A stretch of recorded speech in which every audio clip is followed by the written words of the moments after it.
Hello. Ah, it is working. Oh, that's... Hang on. Hey! I thought that wasn't working for a sec.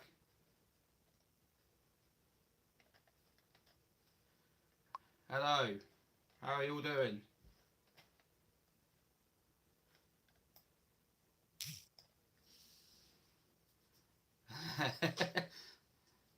Ian's just asked if my live has gone a bit hub nut. Yeah, it did. It did.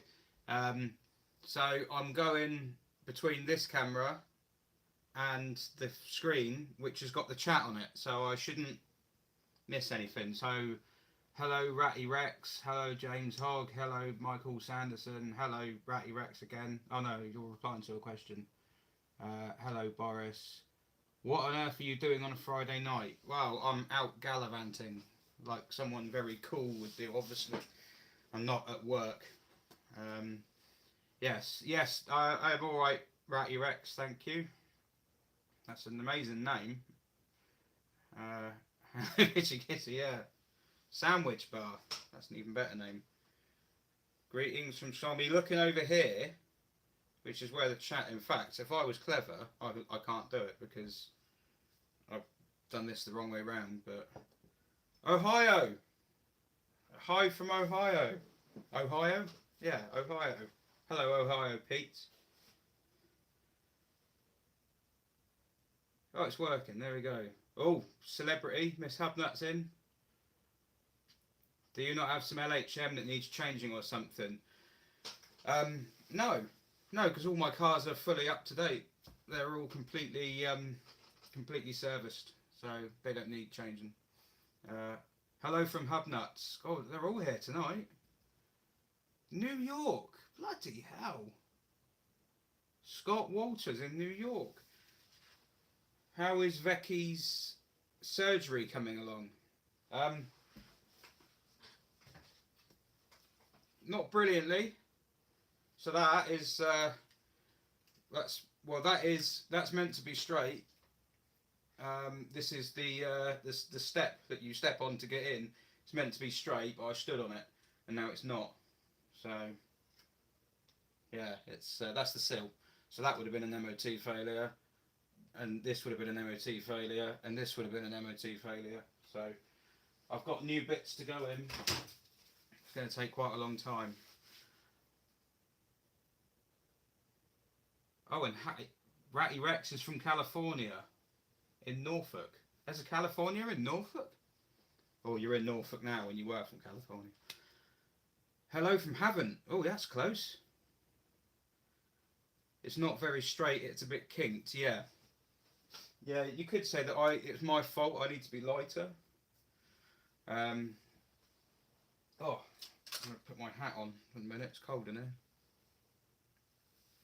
Got my little eBay bargain look.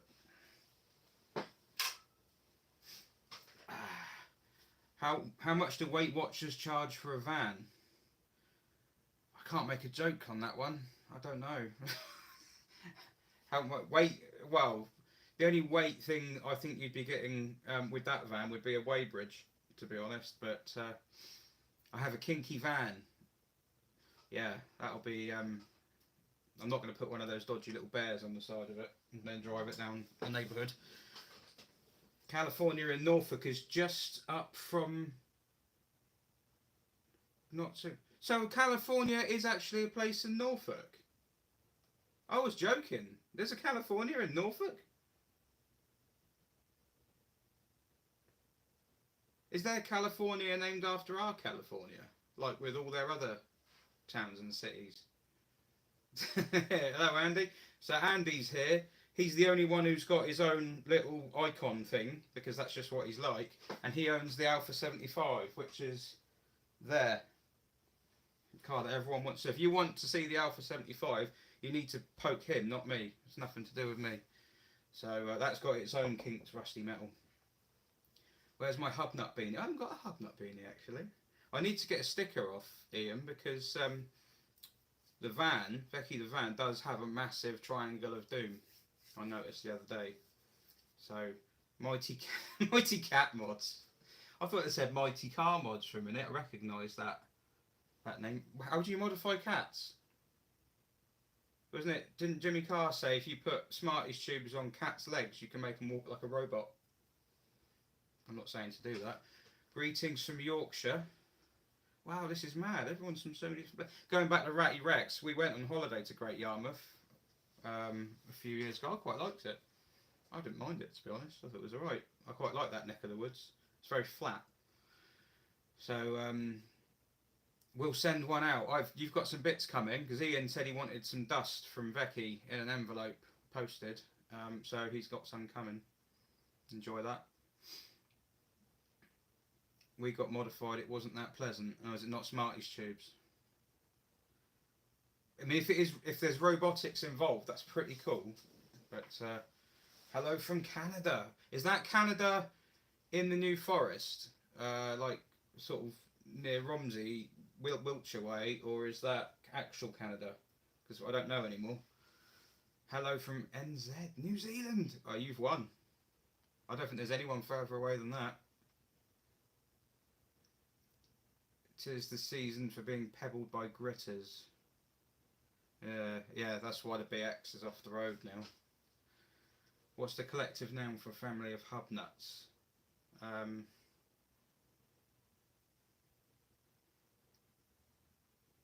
No, I can't come up with one. Canada. Oh, I'm jealous. I'd love to go to Canada. I watch, what's his chops? A Hubble. I watch Cold War Motors, and I get jealous looking at the scenery. Ohio, if you look at a map, Ohio is not far from Canada. I mean, it's probably still the entire length of the UK away, because everything over there is massive, but it was pretty close to Canada. Yeah, Hubble is the best comment, isn't it? Hubble, yeah, won it straight away. Is that Simon, like Simon, or is that someone else? So I know a Simon B. David, hello, Indecisive Auto. David likes BXs, but he won't buy one. He's persevering with a modern Volvo. So yeah, you should just buy one. Give up, buy one. A collection of hub nuts must be called a tinker. No, sorry. Hubble is by far the winner at the moment. I mean, it's not actually up to me, so I vote Hubble. Hubble, you just killed it straight away. It's like there's the conversation, bang, stone dead, sign out, go home, you're done. Haven't you always been nursing it with a bad gearbox? Doesn't it consistently have a bad gearbox? It's like my C6.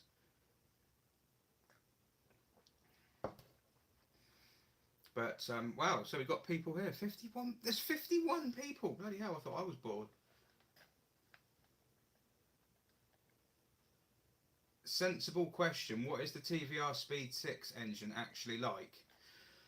Well, have you given up with a diesel people carrier or wherever it was you were looking for? I don't think that's going to make a good family car, mate, if I'm honest. I know, for you, yeah, you probably would try it, but a Speed 6 engine in a TVR is like, when it's cold, it's like a tumble dryer full of spanners, and when it's warm, it sounds a little bit better, but they go like stink. Yeah, they're fast. So, but there's so many different versions. You have to have one that's been rebuilt. They're pretty crazy. There's a lot of character. They're good fun. I don't work on them. You have to know them. They're all hand-built engines, and you have to, like, if you take one of the guys I know at the factory, X factory, he said if you like take the head off one and you look at the head underneath, if there's not a hole drilled, in some cases you think, oh, I've got to drill a hole there because they need it. We figured that out in 2002. They need an extra hole there, or oh, there's a hole there. I better bung that up. We started doing them 2 years ago, but it's been proven that's a bad idea. I don't know any of that stuff, so. But they're good to drive. I prefer the Sabra 4.5 to be honest. The AJP 4.5. I've got lost talking about TVRs, haven't I? Next car to replace my Rover 75 will have to be a BX. Yeah, you're not a petrol head till you've owned a BX. That's what Clarkson said. It wasn't Alfa Romeos, honestly. It might have sounded like that, but it wasn't. It was BX's. After the IKEA bed video, maybe a shambles. I didn't watch all that. I'm going to stick my neck out. I think IKEA stuff's quite easy to build. I like the instructions and things, but Kia Sedona is a ideal family car. I drove a Kia years ago. Would have been about 2002. I got a job in a Rover dealership. I talked myself into a job at a car show, and they gave me the job. They also sold Kias, and I drove a Kia Sedona turbo diesel, and it had a bonnet vent, and apparently the V6s didn't have a bonnet vent. And I remember thinking it was quite funny, quite fun to drive. It had an old Merc engine in it or something. I mean, it wasn't great, but it was quite fun. But I got fired from that job like after 2 weeks because someone from one of my old employers rang up and made up lies about me, and they believed it on the phone. So I only lasted 2 weeks there. And back in those days, I didn't fight it, whereas now I fight. I know who it was, so maybe one day. Shots fired. Not if you're us, but the project is nearly complete. Mini Hub Nut loves it. I like what he did with his shelves underneath with the Lego and the lighting and everything. It's quite nifty. So, right, well, can I try and keep... I've got them all on the screen and I can't keep up. Hang on, where are we at? Oh, there's a question. I've actually got a question in a Q&A. What's the worst car you've ever driven? I had this conversation with my wife the other day. It might not be the worst one that I have driven, because I might have forgotten some, but the worst one I remember is Vauxhall Tigre with the metal folding roof. I can't think of a redeeming feature about those, to be honest. They're just awful in every way. So sorry if you've got one. But yeah, nah, horrible thing. I was going to say the worst vehicle might be an LDV convoy. I used to drive those around, and I know, like, if you got something that's a bit rubbish, it's fun and you can have a bit of a laugh with it. They were just rubbish. They were just awful. They had leaf springs at the front and it used to bounce. It was worse than Vecchi. It's faster than Vecchi.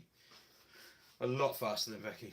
But because it had a Transit Puma engine, they call it. 2.4 Transit Puma engine. But you couldn't blow them up even if you went from 5th gear to 2nd gear at 60 mile an hour. And locked the back wheels up and smoke poured out the exhaust. It still wouldn't blow up, and you still had to deliver all the parcels, so you couldn't get an early finish. And you could drive it through water over the bonnet and it still wouldn't break down, but you could get it stuck in the mud. I managed that. Series Landy, Austin Gypsy or something else similar. I've driven Land Rovers. I've driven a few 110s and Discoveries, things like that. I think Land Rovers are terrible, but they're kind of fun. There's a lot to do. There's a lot going on. Not that one time in the Renault 9. I didn't drive the Renault 9, but Andy drove the Renault 9, and yeah, that was hilarious. That one broke down. If you remember, I was in a Citroen BX, Andy, and that didn't break down. I was just watching.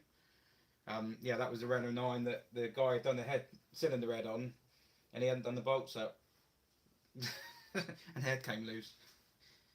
Right, where are we going back? Great first imp video, thank you very much. It hasn't come out the way I wanted it. What I had in my head and what has transpired are two very different things, but basically I thought I'd put all my video together into the block when I started editing it, and I had about 40 minutes of footage to cut through, and I thought that's not bad, I can get that down, because a lot of it is just and then repeating yourself or saying a joke and then realising I can't say that. So you generally get them down, but then I realised I hadn't uploaded everything, and my 40 minutes, it turned out to be 2.5 hours, and I thought I'm not going to get that in one video, so it kind of broke where I ended it, and then the next one is going to be more of the same, more talking by it, not a huge amount going on around it yet, and that will be how that car came about, the history of that car, why I've got that car, blah blah blah. After that there'll be videos about how it was done, like putting the engine in. and how the cooling system's been modified from a standard one, and the brakes and the interior and everything. Try and pick it up and bring it up to where it is now. And then when we've got up to where it is now, because there's 10 years worth of previous build to go through for that car, and once we've got it up to where it is now, then we can all finish it together, and get it on the road. And I'll be driving it a lot next year, I can guarantee you that. So series 2, part 2 of that probably be next week, might even be the weekend, I don't know. I know that's tomorrow, not the weekend. Early next week. So oh god, they're all coming in. Oh, hi OP, what do you think are the worst carbs to work on? Any? Andy, not the one I'm wearing 9. Betty videos. Right, so the Betty video, I've changed the way I was going to do it 3 times. And now the way I'm going to do it is the most ambitious thing I've done. And I don't know why I've waited this long. If you get it for Christmas, I'm doing well. But I've got to talk to Ian about that. But yeah, the Betty video will come along.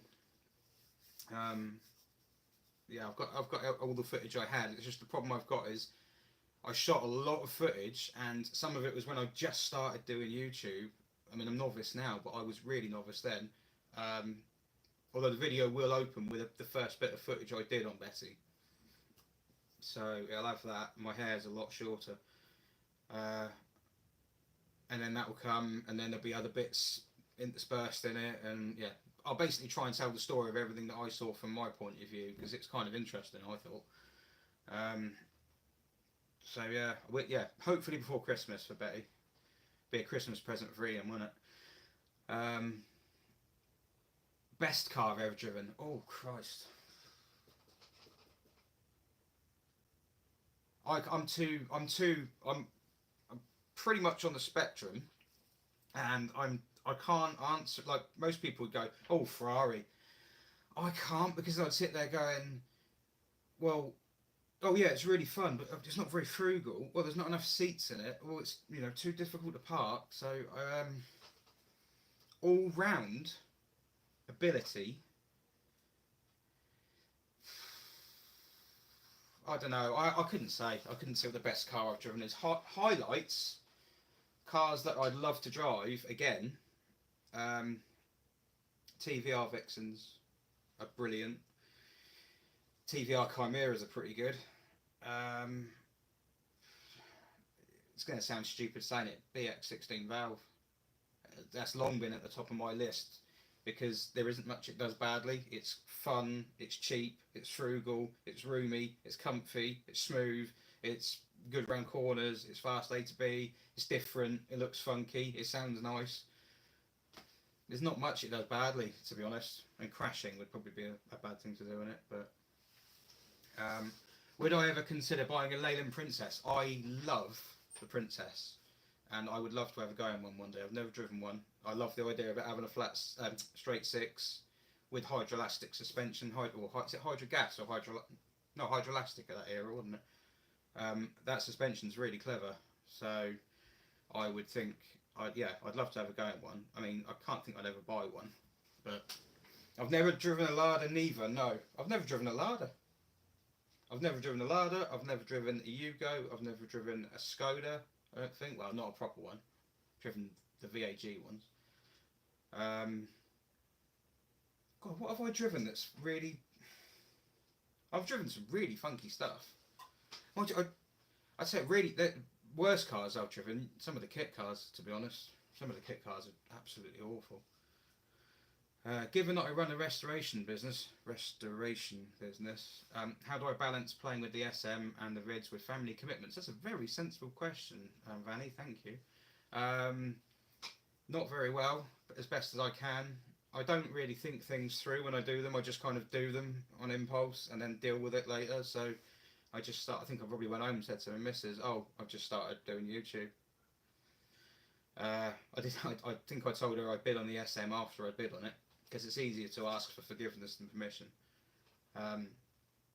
But yeah, I think the SM doesn't get much of a look in with the business at the moment.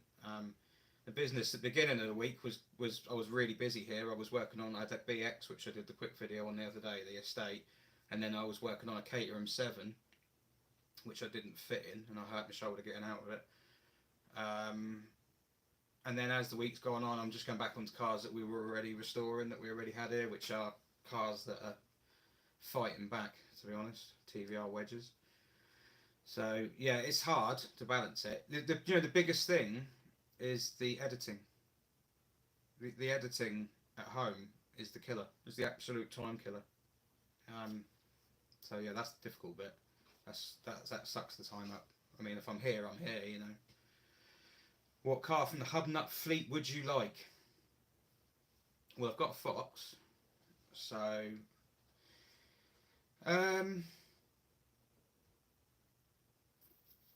that's a good question. That is a good question. What car from the Hubnut fleet? What car would Ian hate if I took away from him? That would be the better way to do it. Yeah, I'd probably have to, it's boring, but I'd probably have to say the GS or the 2CV, to be honest, because I've never driven a GS, or a GSA rather. I've never driven a 2CV, but I really like them, so I would probably say those two. I can't imagine the Nimva car would be too useful for me. I've got a family of, I have a family of 5. Yeah, so, but if I had any of them, probably the 2CV. Yeah, because the GS is quite similar. Well, I've got an SM, which I may have mentioned, and the GS is kind of similar to that, and a BX, and so yeah, probably the 2CV. I think the secret is out about Betty being in the country. It is, yes. But I'm actually, because I've left it so long to do it, because I've been and an hour and I'm faffing about with doing other cars. I've been going back and trying to find like some of the things where it nearly got found out. So like there was a YouTube video that went up, because we're in an old Victorian war fort here, and there was a YouTube went up where some of the urban explorers were walking around and they're filming in here, and then there's just Betty right there on the video, and this was not long after it had arrived. So it's mild panic. Not that anyone would. There's not much crossover between those two channels. But yeah, I hid it down the side after that. So. Oh, it hasn't been refreshing. Damn, I need to speed up. Oh my god, I'm so sorry. I'm miles behind. Right. A Binky vid and a Betty vid. Is there a Bink? Oh, there is a Binky vid coming. Yeah, there is. Hey, 16 Valver. He's nothing to do with BXs. I know his name suggests he is, but he actually drives trains. Quite jealous of his job. Hello, Steve. Good morning from tomorrow. That's quite cool, isn't it? In the land of Betty, my son recently bought a Falcon BA LPG and he loves it. I've got to be honest, John. I'm not actually, despite what Ian says, I'm not a specialist on Falcons or Fairmonts, and I don't know what that is. But LPG. We had a Jeep Grand Cherokee with LPG, and that was quite useful if you could find a pump that wasn't iced up. So hydro gas, yeah. If I'd like a Yugo, I quite like the Yugo sauna. I mean, I don't need one, but I've always been intrigued by them. Pop-up headlamps, yay or nay? Surely that should be yay or yay, because there is no nay. It's always pop-up headlamps. I had a Honda Prelude when I was 18. My fourth car, 18. That's I'm going, and that had pop-up headlights, and it had a button where you could put the headlights up even if you weren't using them. So, Lada Samara. I remembered Lada Samara. I've never been near one. Yugo. Do I see a corporation project coming? I quite like the Yugo. Yeah. I mean, I don't. As I say, I don't need one. But what client car have you most lusted after? Ooh, that's a good question.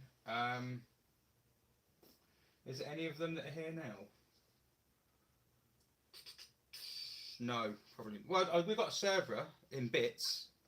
Cerberus are lovely. TVR Cerberus are just absolutely lovely. I quite like some of the Griffiths that we have in. I had a customer who has a VAS. Gone off the S's a fair bit in recent years, but he had a VAS, which I put on the cover of my S book, buyer's guide thing, and that was lovely. That was just really nice. We had someone with an NGTC V8, which was like a retro resto mod type hot rod version of an MGTF, and it was a kit car, and that had the best of everything. It had a 4.6 Rover V8 with the R390 gearbox, and it was just this exquisite thing. It had like a carbon fibre dash with ash inserts in it. It was beautiful. I really liked that, but I couldn't drive it because I don't like being looked at in cars, and you had no roof, no windscreen, no windows, everyone saw you. So, but I did last after that. He offered that car to me. He sold it. And I think he only wanted 15 grand for it. I say only. It's 14,900 more than I've got, but yeah, it was for what it was. That was pretty cheap. It had some expensive wheels on it. It was lovely. I'll put a picture of it up one day. Honestly, it sounded beautiful as well. It sounded really nice. Have it look after a CX for somebody as well. A very early one, but it's left-hand drive and it doesn't have power steering, and it kind of ruins the drive a little bit because it's got centre point steering. If you don't have the Daravi element of it, it doesn't really self-centre itself. You have to kind of pull it back out a roundabout. So, do I still use the C6? Legally, no. No, I brought it down here the other day. It's back here. I need to fix it. It hasn't been used since May. I started using the BX and just enjoyed using that daily so much, and there was no space on the ramp, so I didn't get a chance to do the gearbox. But the C6 needs so much work. And I'm like, originally I thought, oh, I'll film it all. It'll make good content, but there's too much to film. It'll just slow me down. I'll have to skip some of it. But yeah, I really want to get the C6 back on the road. I miss driving that. What we got? A Yugo. Matt Rutter had a Yugo 513. Nearly the worst car I ever owned. Go on then, Matt Rutter. What was the worst car you ever owned? Because if it wasn't a Yugo 513, I don't even know what that is. So, Ellie, the GSA is brilliant. Oh, yeah, he's got the multiplier. Oh, man, I missed out on the multiplier. I could have said that, couldn't I? Yeah, what a shame. Bonfire note's already been and gone, though, so there's no need for it. Question, as the UK's foremost Ford Fairmont expert, were there any notable mechanical features or gotchas that you were struck by? Yeah, the bloody immobiliser. Yeah, who knew you couldn't let a battery go flat?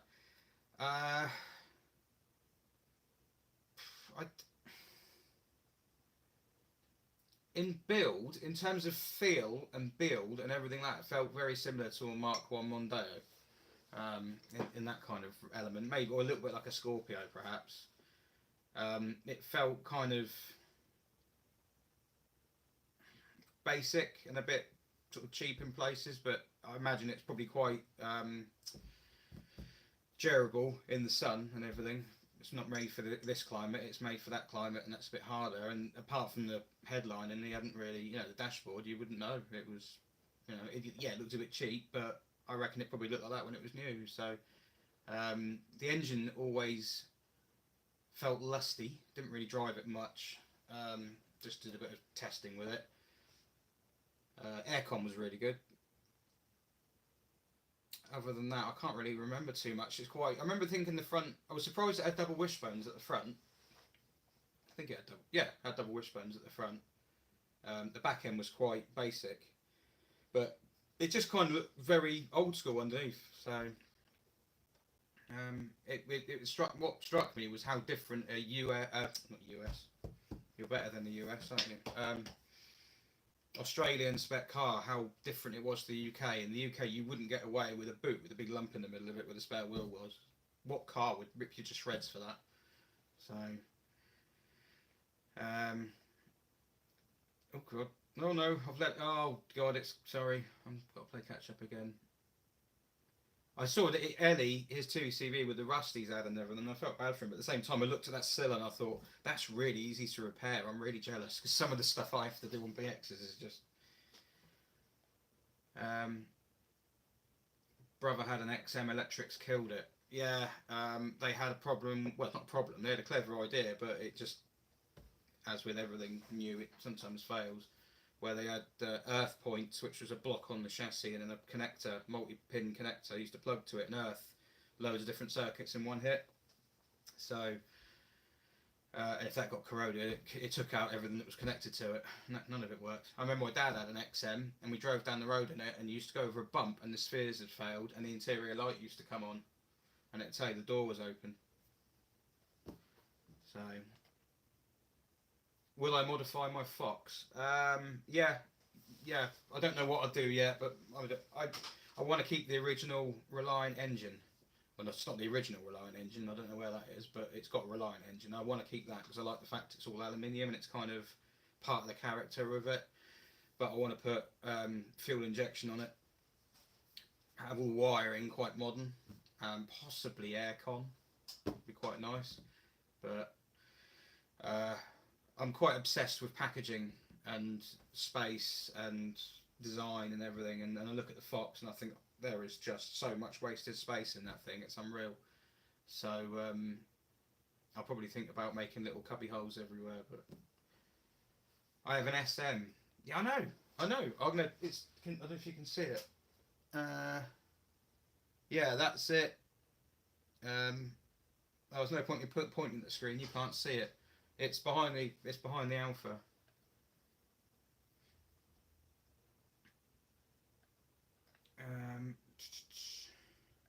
Right, let's try and catch up. David Carroll. Hello, David again. What's the most spectacular mechanical failure you've ever had to deal with? I haven't had. You want to see a spectacular one? Look at there's a fellow I know called Chris who runs. I shared his channel the other day. Something in Rust. Drowning in Rust, Adventures in Rust, something like that. And he had a bus drive in that had knocked out the side of the engine block and lost a cylinder, but it was still driving. It drove into his yard. I haven't had anything like that. But I did have brother-in-law's MGTF once, had a dodgy remap on it, and it ran very hot, and it broke the top of the piston. It was on a K-series VVC engine. They've got a very thin piston top from the compression ring up to the top. It was on the rolling road, and we heard a ricochet noise, and it spat a bit of the piston out the exhaust and hit the door at the back. So that was quite yeah. Probably the most spectacular failure we've had is when I nearly blew myself up and set fire to myself when I was working on the BX before I started YouTube. I managed to create a fireball inside the BX and burn all my hair off. So that was dumb. Mini hub nut. Am I planning on adding anything to my fleet? No, because, and this is going to sound strange to someone who lives in a house with Ian, it is possible to have too many cars. So I will buy something else one day. I quite like the idea of it, but I have to get rid of other things first. So my priority is on doing cars up enough that I can sell them on. I've got a BX 16 valve GTI called Meg, which I have shot a bit on now, so that will be coming out fairly soon, and I've got to sell that, so I've got to fix that first and sell it. So that'll be done. I've got the SM donor parts car. I'm not going to show that anymore on film, A, because it takes too much time, and B, because I think it's a bit upsetting. So I'm just going to focus on the white one. So yeah, I've got to get rid of cars at the moment, not get more. But I was looking at the early Cactus, the Citroen Cactus C4. Not because it's Citroen, but I just saw a picture one and thought, actually, they're growing on me now. So yeah, maybe one of those one day. Where would you place the DS, CX? Oh God, where's it gone? DS, CX, XM, and C6 in the tier, in the gold, silver, bronze, wooden spoon tier. Bloody hell, man, that's a.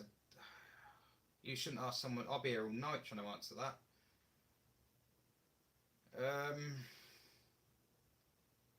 The DS has got to go top, hasn't it? That's a given.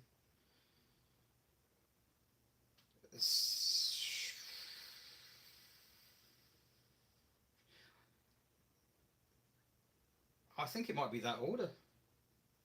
I'm honest, because the CX is really, you have to spend time around a CX, an early one, not a Mark II, a Mark 1, nice early basic Mark 1 to appreciate how beautiful they are. The XM is growing on me, but you could say the C6 should go in front of the XM, but the XM tries to do something new. When it came out, it had computer controlled hydrodynamic suspension. It was like nothing else on sale at the time. The C6 doesn't really do anything new. It just kind of trades off what all the previous three used to do, and does it slightly posher. A lot of Peugeot 407 bits underneath it. So I love the C6, but I don't think it. I think it would be wooden spoon for the C6. And I think the DS has to go at the top just because of this. You know, I always go back to when cars came out to judge them. I don't look at them now. I kind of look at them how they came out and what they did for the world when they came out. And yeah, the DS changed the world. The CX didn't change the world, but CX would have been more acclaimed if the SM hadn't come out before it, I think, because that probably took some of the shine off it. And what the CX would have been if they got their rotary engine wishes, which that was the plan with it. And if Peugeot hadn't stopped them putting V6s in it when they took over, Peugeot neutered Citroën quite a bit with the C6, so with the CX rather. So if Peugeot hadn't got in the way, the CX probably would have been even better. But the XM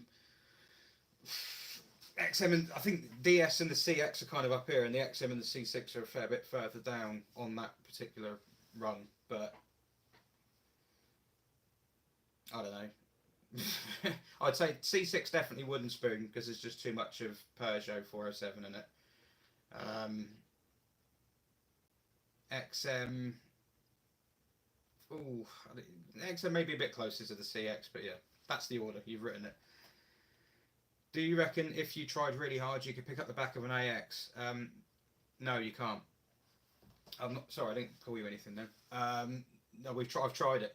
AXs are very light, but we did manage to pick up the back of it. Me and a mate. There was a kid we knew when we were 16. He was 15, and he had a Metro. His sister gave him a mini Metro. It was actually a mini Metro, real early one with a kneecap, a dashboard, and he went out with his mum. And while he was out, me and a mate picked up his Metro at the back, one arch each, and we turned it 90 degrees in his driveway, so that when his mum come back onto the driveway, she'd be met with a sideways mini Metro. So you can do it with a Metro. So two people could pick an AX up, but not one, I don't think. So I'm planning to do some videos looking back at some cars I have had, and one of my favourite cars was an AX GT. Had 250,000 miles on it. It's still out there. And it was great. I love that car. Betty is an AU. Yes. Yeah. BA is the one that replaced it. Okay, I've got you. LPG cheap there. LPG is cheap here compared to petrol, but it's not as cheap as that.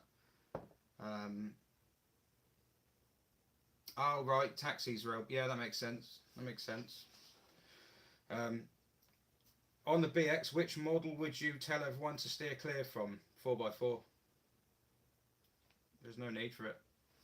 There's just they've got a Torsen diff at the back, and there's a electronic button, and you can kind of lock it. I think you can lock the centre diff electronically or something like that. But there's no point to it. It adds 150 kilos, slower, heavier. Can't get the exhaust for them. Can't get the 4x4 bits for them. You don't need 4x4 in a BX. So yeah, I just avoided the 4x4. Any of them, GTI, Estate, whatever. I mean, I love them because they're BXs, but I wouldn't personally buy one. I'd buy a 1.4 over a 4x4 GTI. 1.4 is a huge fun. Saint-Tropez, they're a laugh. They're a right giggle.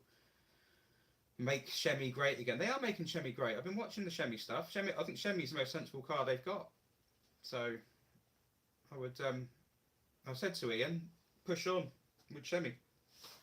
That's the way of getting around that one. Didn't they cut costs with XM Electrics? They probably so, but they've definitely cut costs with C6s. They probably did with the CX in places as well. Well, the CX has got a pre-war engine basically. So, I've lost my thing. Unhappy about your channel. It's made me want to buy old Citroens. This may cause relationship difficulties. See, I got married and now she's stuck because she can't get away. She's stuck with BXs. How much can you load into a BX for it to still raise? I asked this question the other day because a mate of mine put a picture of a Volvo coach engine in the back of a BX estate, and I said, did it raise? And he said no. But then someone else come along, very knowledgeable guy, I think it was the fella from Switzerland, and he said it's about 800 kilos you can put in, but it's nearly a ton. If I get a BX in one day that I'm scrapping, we'll find out. But a fuel injection Fox could be pretty quick. I don't know if it'll be quick. It won't add a lot of power because it's basically from Genvi. You can buy an SU replacement throttle body, so it bolts onto an SU manifold. I just want it to start, stop, go, not fart about. I mean, SU carbs generally are one of the better ones, but yeah, I just want it to work properly. I don't like carbs. I just don't like carbs. Have I owned any Renaults or Peugeots? Renaults, no.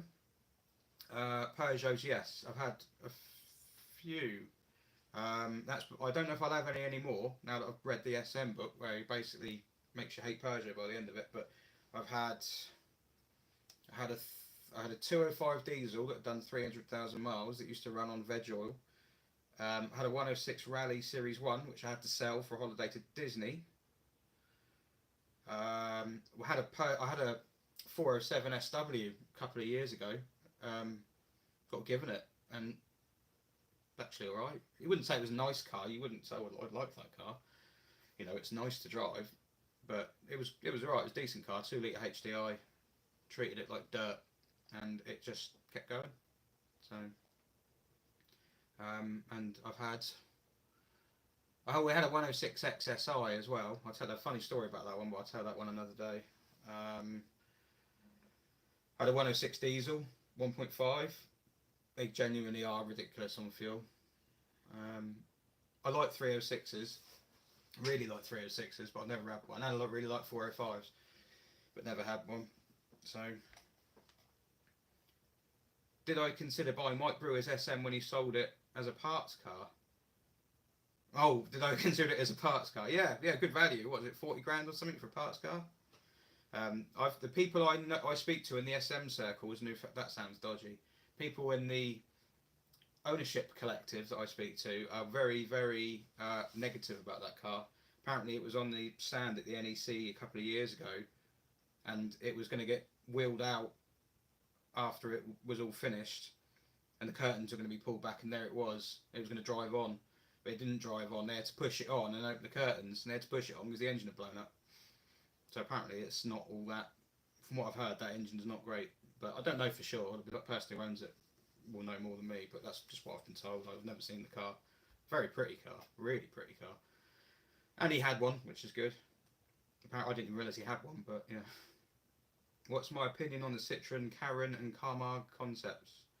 I don't know what they are. I'm sorry. I don't really pay much attention to new cars. No, I don't know. But I'll have a look. If I put aircon on the Fox, would there be enough power left over to move it? That's a fair point. Yeah, I'll just switch it on going downhill. I had that we had a Ford Mondeo ST200 as a family car, and we went on a holiday to Devon in it, and that thing was so ridiculously thirsty that I only turned the aircon on when it was going downhill, when you're on the overrun, and then when you're on uphill, I turn it off and just let what was left in the evaporator cool the car down, the cabin down. Maybe I can add a supercharger onto the Fox. See, problem with that, young man, mini hub that is, sorry, that's very patronising. They use a bit of energy to rotate, and I don't think the Fox engine would have much left to spin a supercharger. It's not all about speed, honestly. Ian will tell you, it's not. It's all about fun. It's not about fast cars at all, because you can't go fast on the road. You shouldn't anyway. The Imp, okay, I put a bigger engine in the Imp, but that car is an absolute giggle at 50 mile an hour. It's huge fun. You can do 100, but it's not fun at 100. It's bloody scary. So, a supercharged Fox would be cool, but no. Define too many cars. When you have to stop and count. I've done that a few times recently. Fox v Fox load capacity challenge. On the up and down versus hub nut challenge. I'd say Fox, but I'd bring Fox in Vecchi, so I might cheat slightly. It would be interesting to drag race the Foxes. Well, Ian will win because Ian's works. So, thoughts of the BMW XM? Next question. Might not be the best Citroen, but are you interested in C15s? I don't mind C15s. I've never had one, but I quite like them. They're funky, aren't they, in the modern era? There's one I've seen goes to a car show near me, and he's got a BX rear axle in it, because the rear axle is very similar to a BX's. It's just in the C15, it's actually got coilovers. And he's put a BX rear axle on it with hydraulics and a 16 valve engine in the front. So I quite like C15s. Like, again, I can't see the need for one for me. Me and a mate were going to build one years and years ago, and we were going to call it the C16 and put an MI16 engine in it and call it the C16, but we didn't. CX Mark II, isn't that different to Mark 1? No, it's not. It's not different, really. I mean, the later ones with the big plastic bumpers and things, I think just trying to modernise it. I think, yeah, not really mad on it, but no, yeah, in the general crux of it, they're not much different at all. It's kind of like a Mark 1 BX and a Mark 2 BX, isn't it? John Malloy. I'm looking forward to the imp videos. Back in the 70s, a friend of my sister's had a metallic blue imp with a yellow stripe along the side. It was a sad day when that was written off. Yeah, it's always a sad day when a car's written off. Yeah, there'll be more imp videos. Don't know. Yeah, I'll try and get them done as quick as I can, but I don't know how quickly they'll come out. There's 10 years worth of build with that car to go back through. So, and a lot of it is relevant because a lot of it got designed, built, put on the road, tested, failed, and got taken off again. And that's how it's now ended up where it is. So you kind of have to go through everything that didn't work to work out where you are. So I'm here, driven 247. That's a cool name. I'm here thanks to Hubnut. He said you were live. Just about. Saw you at Hubnut Social Meet in Brooklands. I was in a very brown Fiat Panda with my dad. Very brown Fiat Panda. Well, there was a couple of funky little cars there. There was a Reliant Kitten, which I quite liked. Oh no, the Panda was next to me. I think. Was it a really rare one, like a special edition or something? Yeah, I was there. Yeah, an idiot drove down there with a fox on the back. I mean, why? I don't know. I always wanted to find a BX in a scrapyard with a car on the roof and see if it would raise. Definitely. Or more than one car on the roof. Just lift the whole row up and then the whole row falls over and the BX pulls itself out from underneath and you drive out like that. There was nothing wrong with it, see? Just needed new spheres. I can tell you my dad bent the boot floor of his BX TRS. He filled it with bricks when building a wall in our garden. Evening all. Shane Marsh. Hello, Shane. God, I feel weird. I feel like I'm coordinating something.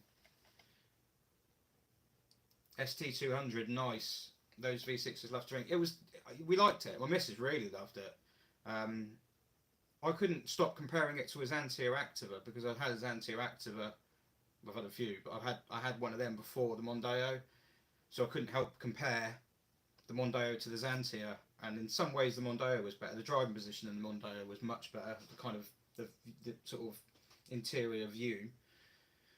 The ride wasn't actually bad for what it was, but the ride in the Xantia just absolutely ruins it.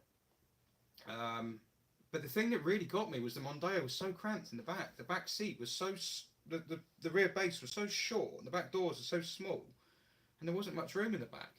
And the Xantia had a huge sofa in the back, massive doors, easy to get in and out of. The back windows went all the way down, so you could take them all the way. They didn't have quarter lights either. They went right through. The boot was about the same size. It felt smaller on the outside. The Mondeo just felt like an older car, even though it's not. It's the same with Sierras and BXs. Sierras just feel older, even though they're not. I don't know what it is. Yeah, I mean, it's just my must be a personal interpretation thing, but it did sound good. I mean, it was slow as hell. Even when I changed the variable what's it called? IMRC, inlet manifold runner control, I think it was called. It was a little box of tricks with a cable, and it used to pull some secondary flaps open, or you leave them shut at low revs for more torque, and then pull them open at higher revs for more power. And I fixed that, got all that working. I worked at Ford at the time, so I got the bits fairly cheap. Sounded great, it just wasn't that quick. Got rinsed by a Skoda Octavia TDI once, and I just thought, there's no point in this, it's doing 20s to the gallon. But it did look cool, and it didn't have blue interior or anything. It was all black. It was yeah. I'll put a picture of that one up one day. It's got broken. I saw it on eBay a few years ago, getting broken for spares. It was quite leggy. I only paid £1 for it at the time. So lots of YouTube royalty on tonight. Wow, so it's just they got they see me and they think, oh, I'm gonna have to get involved with that. Citroen Cactus switch engine gearbox combo.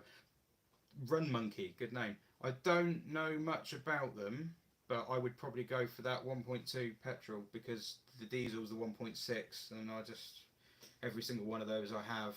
I mean, I did an oil change once on a Picasso with that engine. Brand new fresh oil. When I do oil changes, I always clean out the filter bowl and try and use an airline to blow the sump out as well and get everything out of it. Brand new oil in it, dip the dipstick, yeah, great, start the engine, black. It's just, so yeah, I know I used to work for Ford, and worked at Euro Car Parts and things before that, but I worked for Ford at a dealer when we had those engines in Fiestas and Focuses, and the trouble we used to get with them, it's just, nah, I'd have the 1.2. I think the 1.2 petrol is generally quite well regarded, but, oh, the Carron and Camargue were built around the time of the SM. Check this out, came in the post today. Never heard of that before. I've got a load of magazines from the 90s, and one of them has got an SM in it. One of them's got a naked lady in it. It's very unlike a Citroen magazine. I was quite surprised when I opened it and saw it. Oh, that's the Espace, the SM Espace look. It's the one with like a sort of T-bar and funky wheels and stuff. Yes, the SM... the Camargue were built around the time of the SM. Yes, that was a wedge-shaped concept car, wasn't it? What's the one I'm thinking of that's based on a BX4TC? Zabrus. There's one called a Zabrus, which had BX4TC mechanicals. Yes, they were very origami styling, yeah. Have I ever imported any cars from that there Europe? No, only Ohio. I did, my AX GT came from the south of France. I'll do a 5-minute video on that one day, because it's just a semi-interesting story. But it was originally pre-registered in the UK. In fact, the lady I got it off bought it brand new in Bristol, and then moved to France and took it with her and registered it over there. And then eventually they gave it away to me, and I restored it. Well, I didn't restore it, I was pushing it. I just recommissioned it, made it tidier, and it got its original number plate back. So,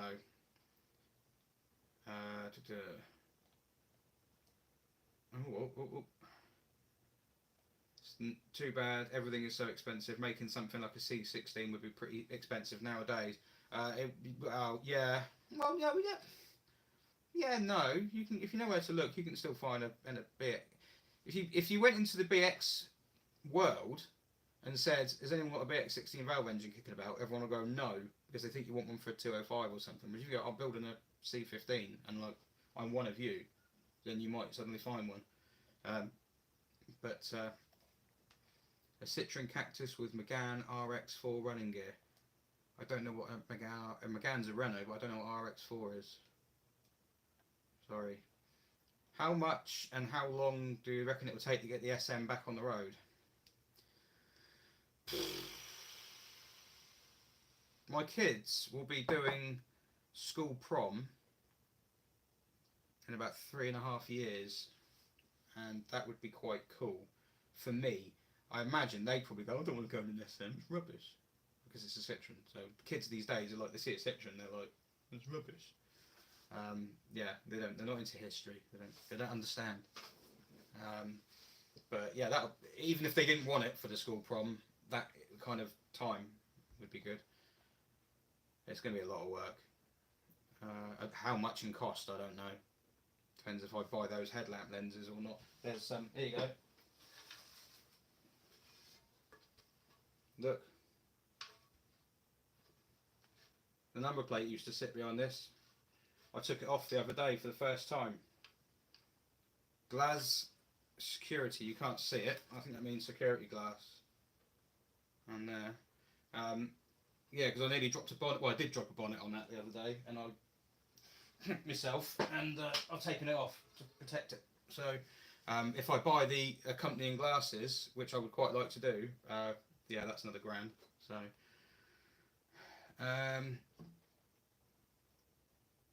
driven 24/7. Yes, next year, rare panda. I do remember the panda, metallic brown panda. I do remember. To be honest, I went to that. And that social event in Brooklands, and I've got to say, and I'm not just saying it because it's like, oh, let's all have a bit of a loving because Ian's here. That's the best car event I went to last year. Oh God, that's gone cold. JM on cars, and Ian did a little video where they swapped cars the other day, and JM didn't really review the GSA much, but he talked about like the well, he didn't really a bit, but he did more like, it was more interesting. He did like a general kind of just talk about being a Hubnut fan, and he nailed it because he said that like it's just you feel welcomed. Everyone is so friendly. There's absolutely no bravado at all at the Hubnut event. Honestly, it's just there's none of it. There's people who've turned up in cars that are all polished and clean, and there's people who turn up in grotty Citroen BXs towing trailers with half a Reliant Fox on the back. It's just this. I'm not trying to be cheesy about it, but there was just this kind of like atmosphere, real friendly, genuine atmosphere. And yet, on the other side of the Brooklands course thing, there was the Ford RS Owners Club, and they've all got out and they love like that, you know. And they pulled in, giving it the old turbo chatter, and like they've not even finished parking it, and they've got out and they're buffing it and cleaning it and polishing it, back to blacking the hell out of the tyres, and you think. Are you trying to win something? I mean, well, you shouldn't win something. Just enjoy it, you know. So, yeah, the Hubnut social thing was brilliant. It was really, really good, and I do remember the panda being there. But the thing is, it was so good, and I enjoyed it being there. So, I mean, I love Brooklands anyway. I get really excited being at Brooklands, but there was a lot of cars there I'd like to have had more of a look at, but I just ended up talking to people all day, and like for me, I mean, I might be quite chatty now, but in the flesh I'm not. I'm awful remembering faces. I can't remember names. I can't remember faces. I go all socially like knackered, and yeah, it was just constant. It was so I probably would have seen the panda and thought, oh, I'll have a look at that, and then didn't. I had a panda once. We had a panda 750, and I tried to give it away. And I ended up leaving it on someone's driveway and putting the keys through the letterbox. Someone I work with and knew in passing, because he's mentioned he might want a car. So, never saw it again. So, evening all, I'm sneaking in from Twitter in disguise. Hello. Well, it's a very good disguise, so I don't quite know who you are. But hello. Oh God, what's gone? Simon Dixon. Evening, what's the worst motor you've ever owned?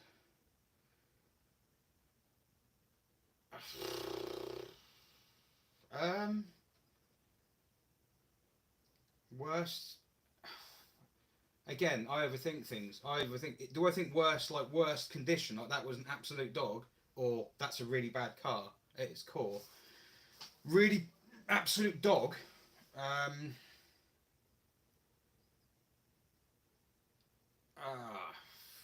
I can't remember what I've owned. I've owned 70 odd cars, so I can't really remember.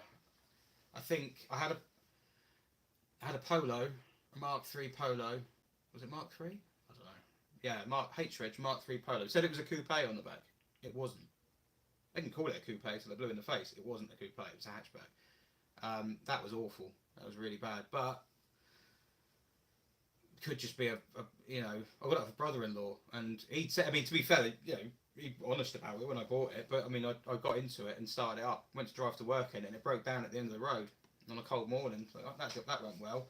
And then it broke down. I was following my girlfriend, now wife, home through Winchester, going up a hill on the M3, and it ran out of petrol. Which you could say, well, you're an idiot. Why'd you let it run out of petrol? It said it had quarter of a tank. So, yeah, the Polo was pretty bad. Very bumpy, very wallowy but bumpy at the same time. Noisy. Engine was really coarse. I had a ZX 1.4. ZX is a lovely car. Citroen ZX is a great car. Right, I don't like the look of them much or the feel of them, but they ride brilliantly, really, really well, and they handle well. But it had the 1.4 in it, and it's just the feel of it. And, not mad on them. BX16 TRS automatic Mark 1. Automatic. Well, BX16 TRS, yes. Automatic, no. That was seriously slow. But it was owned by Lord Montague. He bought that car new for his mum. So I wish I'd kept it. But yeah, probably...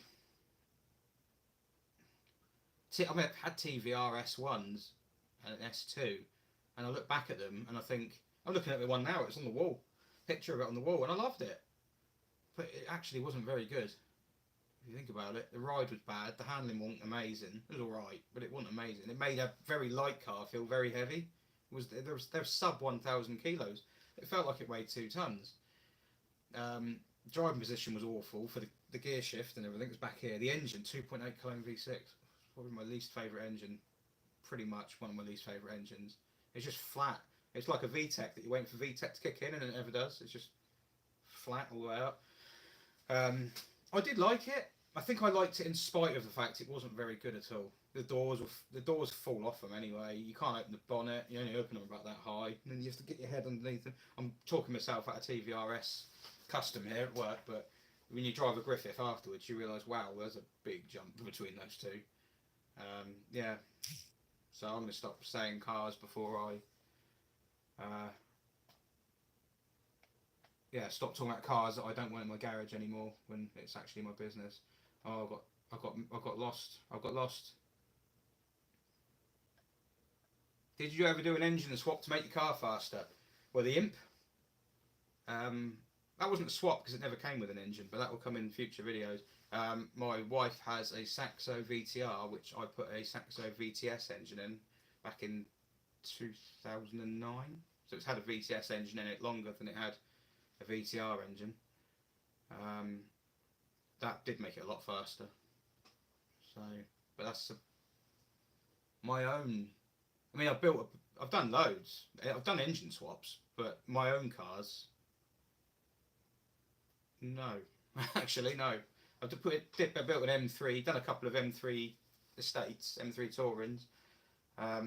There's a Nova kit car owned by a fella over in Kent, and we put a Subaru Legacy engine in that. I used to have a Beetle engine in it, because it was a Beetle chassis, and put a Subaru Legacy engine in it.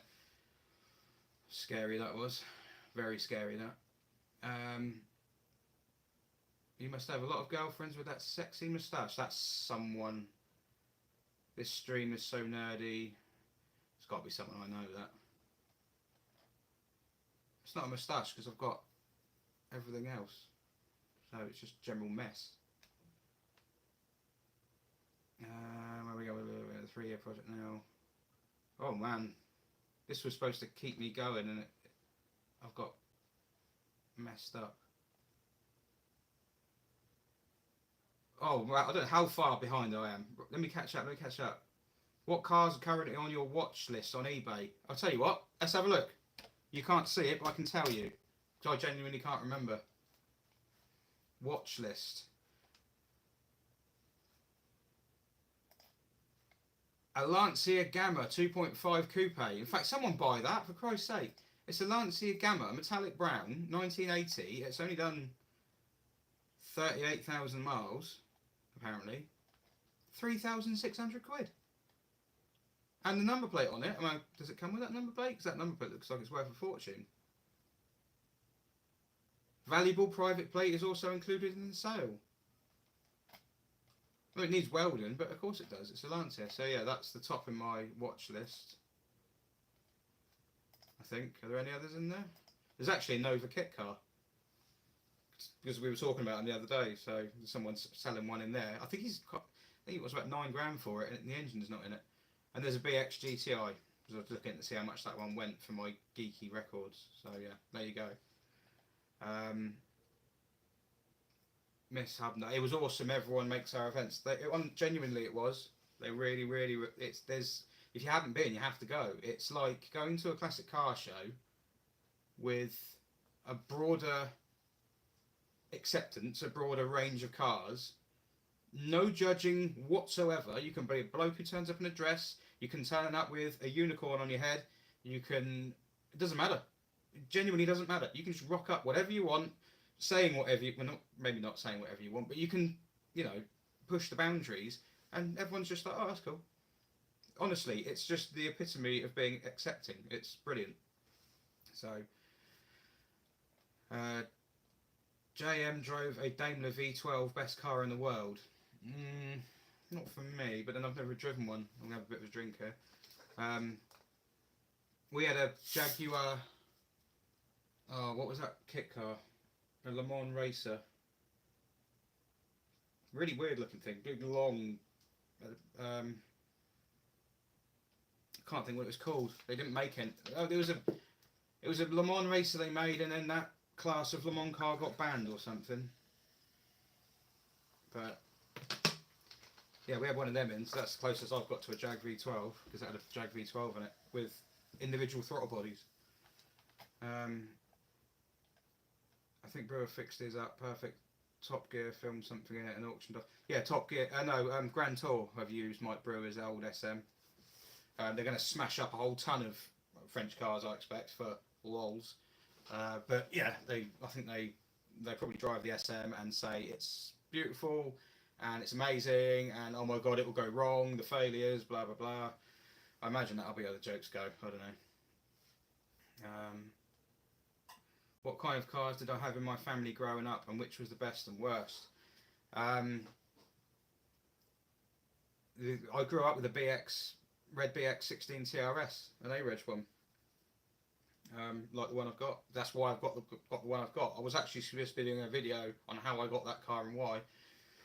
But the first car I ever went in was a Marina. So that's when I'm thinking of doing, I did that point of view drive thing, like a pound shop version of regular car reviews. Well, I might do some more of those next year if owners are willing. I've got one guy who's it's given me the idea. There's a fella who's bought one particular car, which I thought, if I can get that one, and if I can get a 1.8 Marina, and a Chrysler Alpine, and a Mark 1 Astra 1.3, if I can do those three, and then the BX, I've completed my journey, because that's the first three cars I had. It was a Marina 1.8, a Chrysler Alpine or Talbot Alpine or whatever it was. I don't know what engine size that was. 1.5 springs to mind. I know it had vinyl seats and it used to burn my legs, so I was only about 3, I think, 2 or 3. And then it's actually an Opel Kadett, but you won't find one. So it's basically it was a UK car. Maybe it comes from Ireland or something actually, but it was an Opel Kadett right-hand drive. But it was basically a Mark 1 Astra.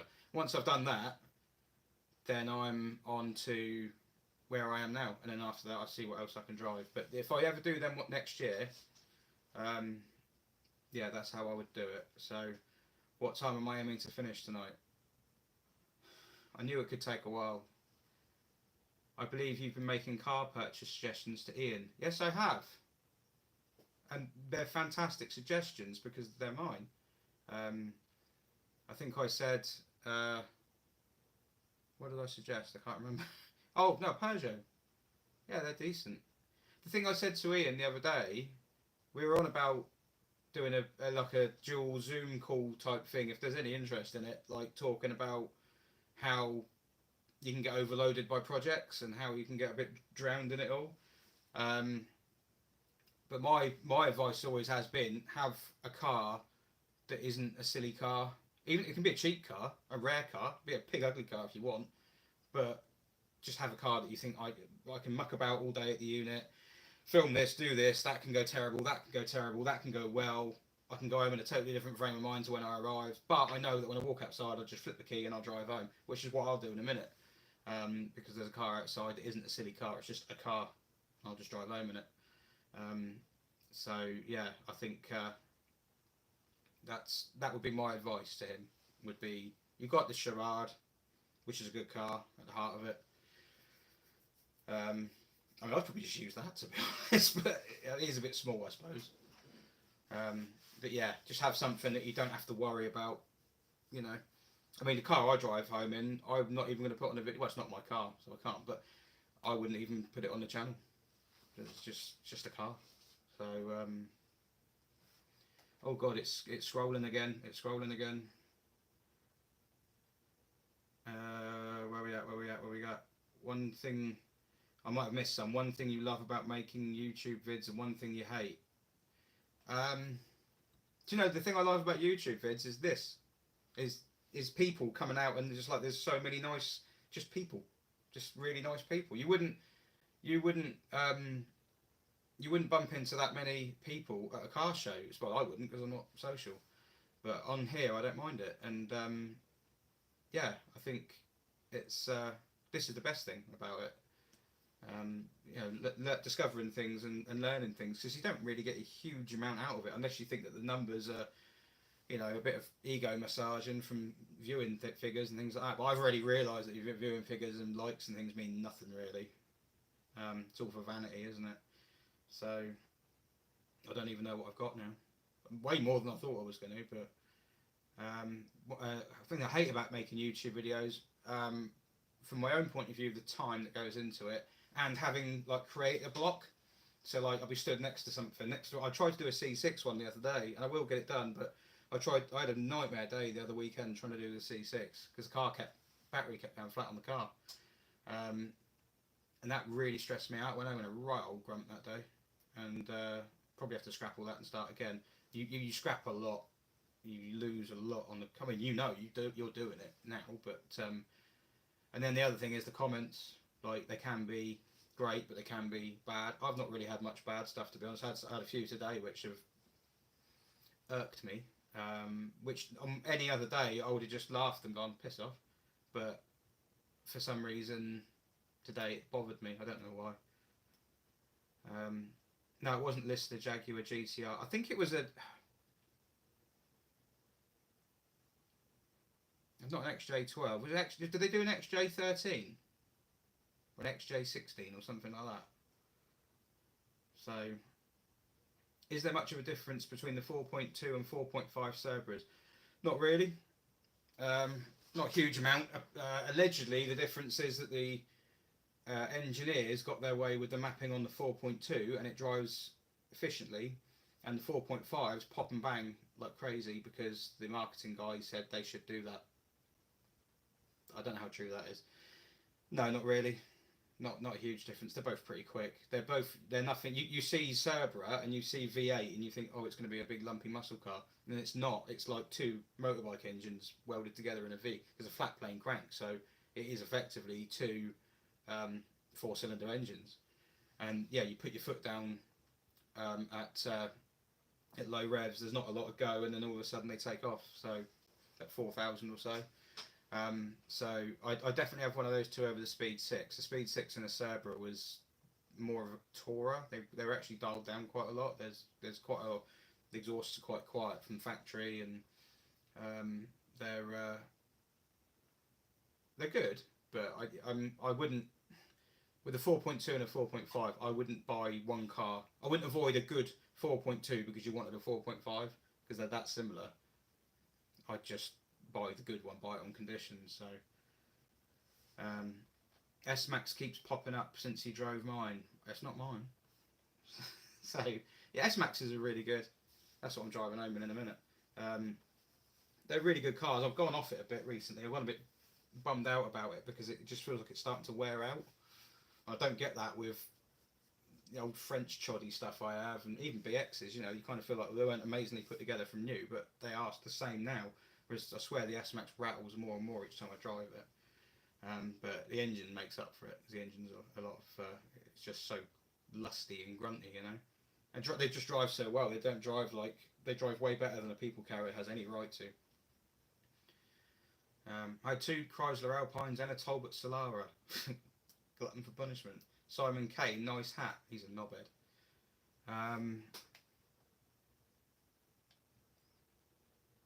S-Max does seem to have quite a few fans. Let's see, if you want to laugh, go on the S-Max Owners Club and look at some of the mods they do. They're tasteful. Thank you for, oh god, smash. Thank you for the front seats. I've got a few. No problem, French bread. I'm slightly creeped out. I don't know what front seats they were. I really like Talbot cars. Do I need help? No, you like what you like, and you stick by it. Always wanted a C6, but was scared. Are they very unreliable? Mine's been fine. Been parked up since May, but it was broken when I got it. And if you're willing to put in a little bit of time and figure out how it works and why, because when you're working on a Citroen, it helps to try and think like Citroen. If you can think like Citroen, it all makes a lot more sense.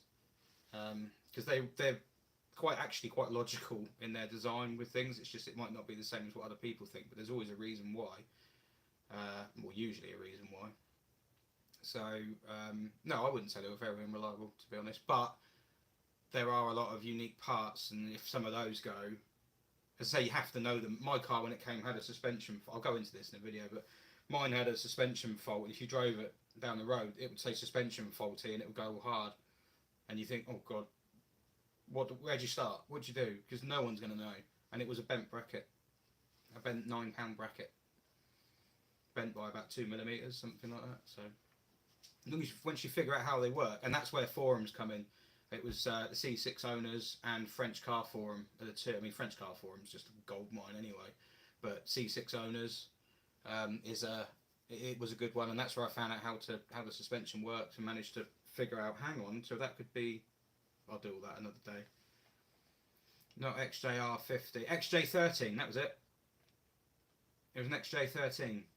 Yeah, one of sports car designed for Le Mans but never raced. We had one, not a genuine one. It was a kit car. Had a Jag V12 in the back with individual throttle bodies and 2 ECUs because they've got the basic 2 6-cylinder engines. So, yes, it was an XJ13. I wasn't mad on it, to be honest. But looks-wise, I thought it looked a bit odd.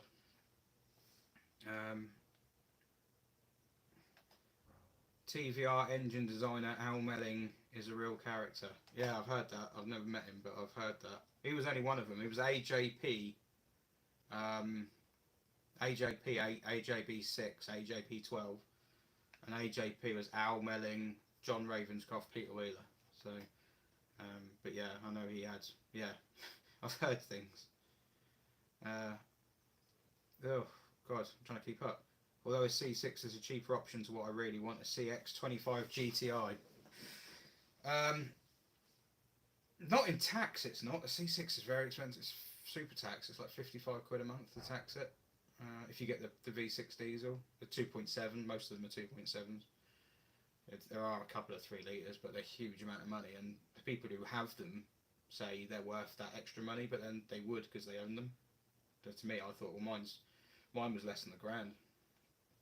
So I couldn't justify spending another 15 to get the 300 extra cc, even if it did drive a lot nicer.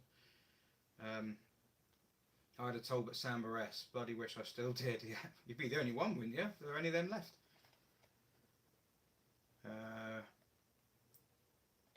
Oh God, I'm behind. Oh no, I'm not behind. I've caught up. I've caught up. Oh, 406 coupe seats. I remember selling the coupe seats, but I can't remember who to. Oh no, you did. The chap who come down in the 407 coupe. Is that right? I think. Oh, I have caught. I've managed to catch up here.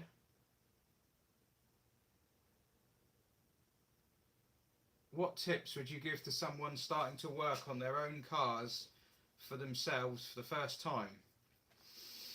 Don't take it to a garage. No, it depends. Don't go in.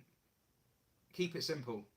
Don't go in on a complex car because if you don't, if you haven't got that mechanical, sort of methodical minded approach to things, you'll be, yeah, you'll just drown. You need to pick something simple. It doesn't necessarily got to be something old because cars have moved on so much in recent years that picking something that's got a dizzy cap and a carb and everything, well, that's alien to most people now. So something like Mark IV Fiesta would be a good one. You want something that is old enough that you can get the software online on a laptop and plug it in and work out how that all works, but then the engine itself is kind of old hat enough that it's kind of conventional. Something like, I mean, not a Saxo necessarily, but something like a Saxo, because it's just, you can still get the bits for them. Don't go for something that needs welding, so don't get a Saxo because it will need welding. Mate, I struggle with a 2-wire leaf spring MGB, let alone thinking like Citroen. Honestly, Citroen they were very, very clever. Very clever, really clever. I was, the hill I'm willing to die on is that French engineering is peak engineering. I know everyone says German engineering, I think French engineering's up there.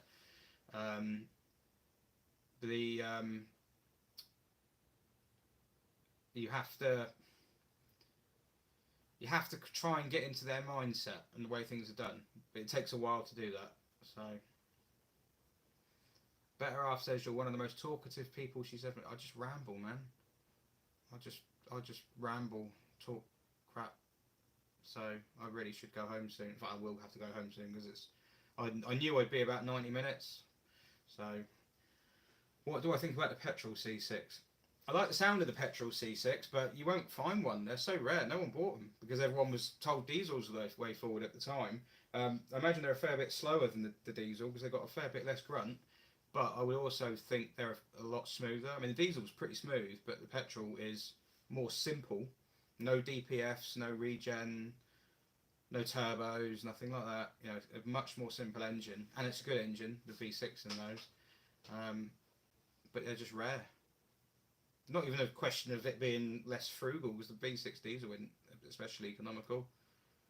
But French, but talking of a C6, I have the 407 coupe. Yeah, I remember you. Yeah, you managed to get a whole 406 interior into a 407 coupe. It was impressive. Oh, so not possible engine disassembly. No, you'd be alright. You'd be alright. The Charade, honestly, the Charade looks fine to me. I don't. The only difficulty with the Charade is there's not many in the country, so you can't just lean on people and go, oh, you know that bolt there? If I lost it, or can I put a different one in it? Or there's people who go, what bolt? So, my own tips to someone starting off: keep a record of where bolts go. Some plastic bags you label can come in handy. They can. The only thing that is a good idea. The only thing is, if you're disassembling a car and you're labeling a bag every time, you can lose momentum really fast.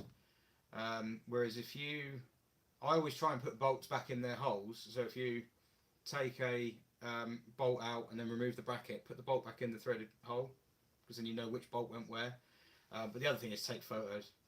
Take photos. When I did my first engine rebuild, I was forced into it because I blew the engine up on my BX. I think I was about 21, 22, and I bought a digital camera to take pictures of everything.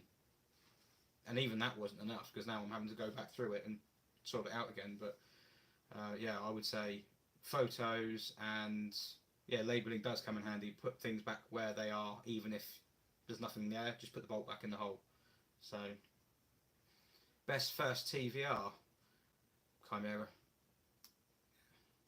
400. They're not stupidly fast enough that you're going to kill yourself in them. I mean, you could, of course you could. Try hard enough, you would, but you can be a bit silly with them. Don't modify it.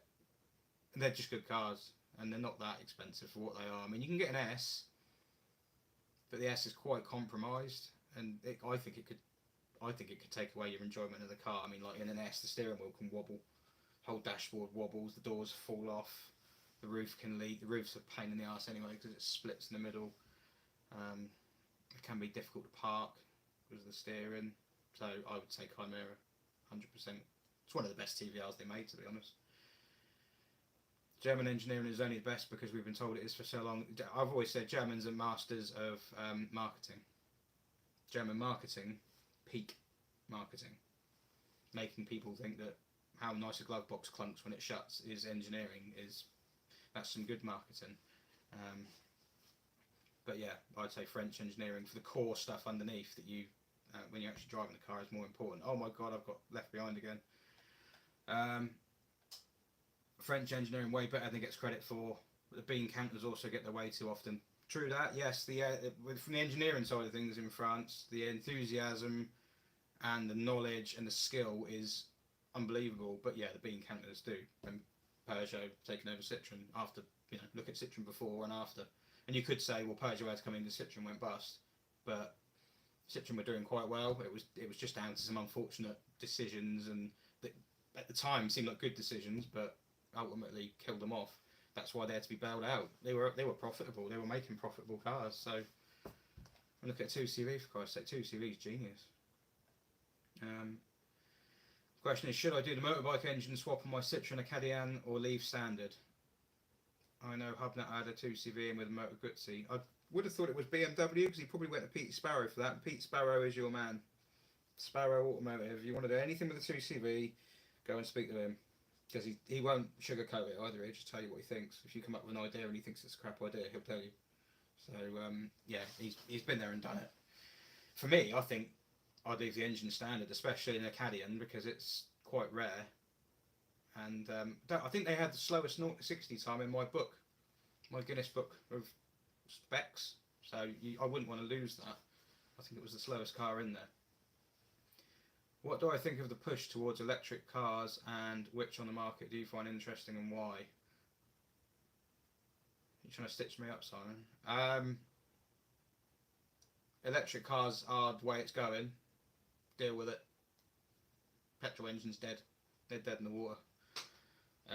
We had a good run. We've been here for the best time, to be honest. People who are into cars now have got it better than anyone ever has, because you've seen out the peak of internal combustion and you can buy anything that came before it. So you've done the whole thing and you've ridden that change where it switches into electric. So it's, in terms of people enjoying certain areas of cars, I would say we've got it peak at the moment. I don't think we'll get any better. They'll go electric. I think it'll be battery powered electric for towns, and for the long range stuff it'll be more hydrogen cell based, I would have thought. It'll be electric, it's just how the electricity is produced. So, but they'll be electric. You can see that now. They've gone. I think none of them really interest me at the moment, apart from I quite like that Honda. That Honda City thing looks quite funky, and those Hyundais as well. I see one of them go by the other day. They're pretty striking, actually. So is it Ionic or something like that? Love the Tamora, but the Speed 6 engine scares me with its need for endless rebuilds. It's not endless rebuilds. It's a rebuild. You get it done properly, then it's all right after that. Tamora's. I mean, my father-in-law's got a Tamora, and I mean, the looks are challenging. To be fair, they are. That's why they only sold 300 or so, I imagine, because the looks were a bit, ooh, okay. But if you like the looks, you're laughing because it makes them quite cheap. They are quite cheap for what they are. They're good value. They go well. The chassis, the same chassis as a Tuscan, but it's just a little bit more rounded off, a little bit softer. The geometry is a bit different, so they are a bit easier to drive. They're not, for me, they feel very go-karty. Tamoras feel lighter than all the others. They feel lighter than Chimeras and Griffs and things. They feel quite heavy compared. The Tamora is very darty, very go-kart like, and the engine is crazy. There's just so many nice little touches in them. I wouldn't be scared off by one, but just budget for the fact it will need a proper rebuild somewhere where it's warranted and everything. You get 5-year warranties on rebuilds now on those, so people have been there and done it enough. Any rarity isn't that much of an issue on the V6, I'm guessing, because any C6 is rare in Poland. To be fair, C6s are rare here as well, so check your time. Yes, I will. Yeah, night, Andy. Yeah, there you go. There's Ian. I knew I'd seen Ian's video. Oh bloody hell! I've lost. I'm a bit left behind again. I'd listened to Ian on the 2CV things because he knows more about them, way more about them than I do.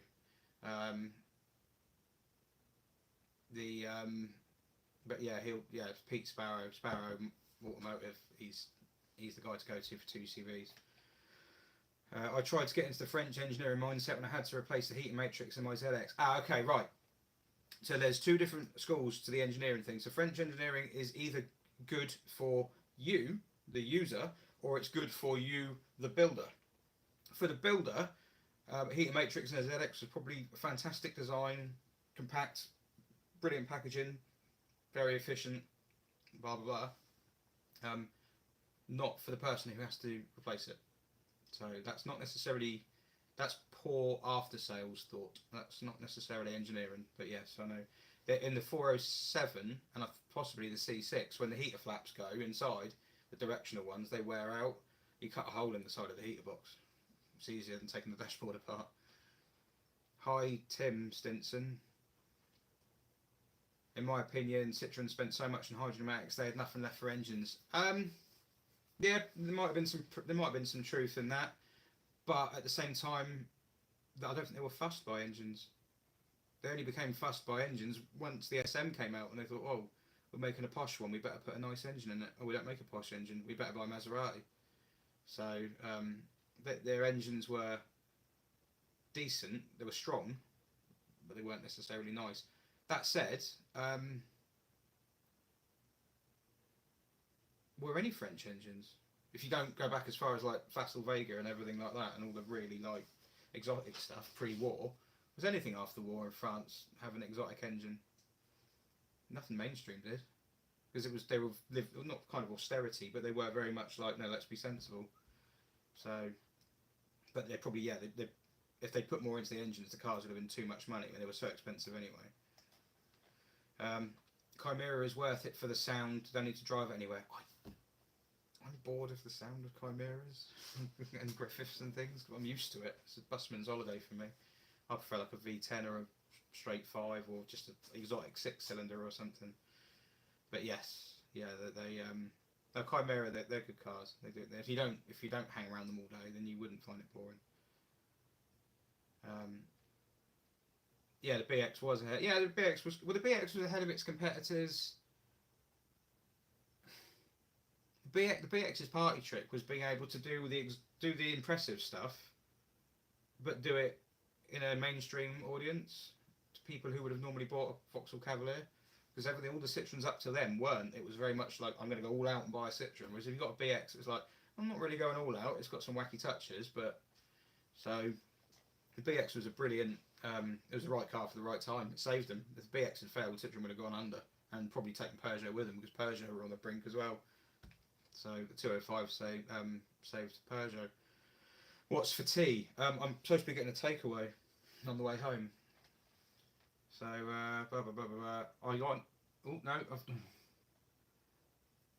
Ioniq 5. Yeah, that was it. The Hyundai Ioniq 5.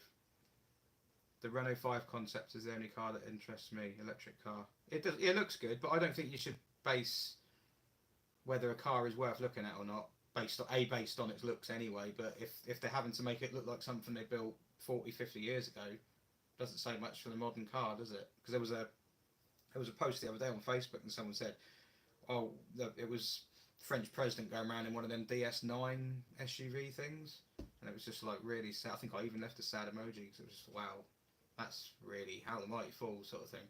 And someone else said, you should go around in a DS or an SM or a C6. And I said, well, you can't, because if you do that, then you're kind of admitting that you've got nothing left, and you're just having to, go back to your greatest hits, because you've got nothing left in the tank. So you've got to keep looking forward.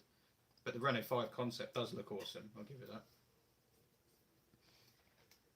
that. It's like a who's who of car channels tonight. I can't keep up. I don't know who. I'm not very good with car channels. I don't watch much car channels on YouTube, funnily enough. I watch computer game stuff most of the time, and Formula 1 stuff. Where we at? Trying to catch trying to catch up. My mum used to have a ZX TD Volcan, used to go like off a shovel. Did it though? Only 90 horsepower. I think they were. I think for the time, yeah, definitely. They weren't meant. I mean, a 150 pound-foot of torque and something that weight in 1991 or 1992 or whatever, pretty impressive. I think people used to look back at them and think they were quicker than they were. I mean, we had a fella here had a 306 TD a while back.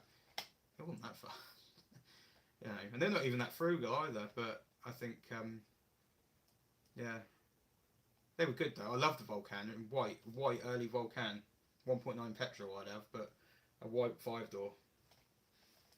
Oh my god, I'm miles behind again. Weird car Twitter. Okay, yeah, weird car Twitter. Christ, you got to go on weird car Twitter. The ZX's headlights used to dim at higher revs. I don't think they were supposed to, but yeah, probably an earthing problem. V6 Espas. I've never had a ZX Volcan. I had a ZX 16 valve, which a lot of people get mixed up with a Volcan, but it's rarer and faster and everything like that. Of course it is. But I don't know if it was as good a car as a 16 as a Volcan. It was very stiffly sprung, and the engine was similar to the BX one, but it was just strangled compared to the BX. But it did handle brilliantly. Mate had a Citroen Visa GTI. Never ever seen a car again since. I know a couple of people who've got them, but yeah, they're really rare. Annoyingly, it was the Peugeot influence and mechanicals that made the BX such a success, says Hubnut. Who's that? It was. Yeah, it was. I think they just got the mix right. And I think all the way up to... I think the Xantia, they probably got away with it. But after the Xantia, it all just started going a bit too Peugeot. Citroen were just their budget brand, weren't they? So it wasn't until the C4 came along that they kind of started to pull it back again. Oh god, trying to keep up. Your tea must be getting cold by now. Don't worry, I haven't ordered it yet. I'm deliberately having a takeaway tonight because I knew this was going to go on. Number 27, that's a funny name. Who's he? In the background behind you is a car I'm driving tomorrow. What, an SM? Good luck. Oh, you mean the Alpha?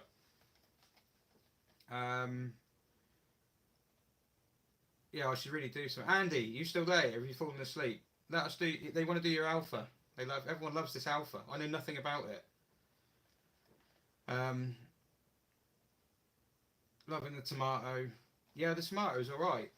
The tomato's the flipping bangers BX as I know it, but yeah, it was good that. Definitely made me think about chimeras. Find me one. Find yourself one. You buy my book, and then you'll find the best one because you just walk around them and go tick tick tick tick. Sorry, your car is rubbish. I'm going somewhere else. Do that at a dealer. They love it. The best thing to do with a car. I mean, I don't know of anyone who's selling one at the moment. I'll let you know if I do. They're brilliant cars. McDonald's breakfast at 2 AM for tea. Yeah, I'm gonna get a text message in a minute. Where the hell are you?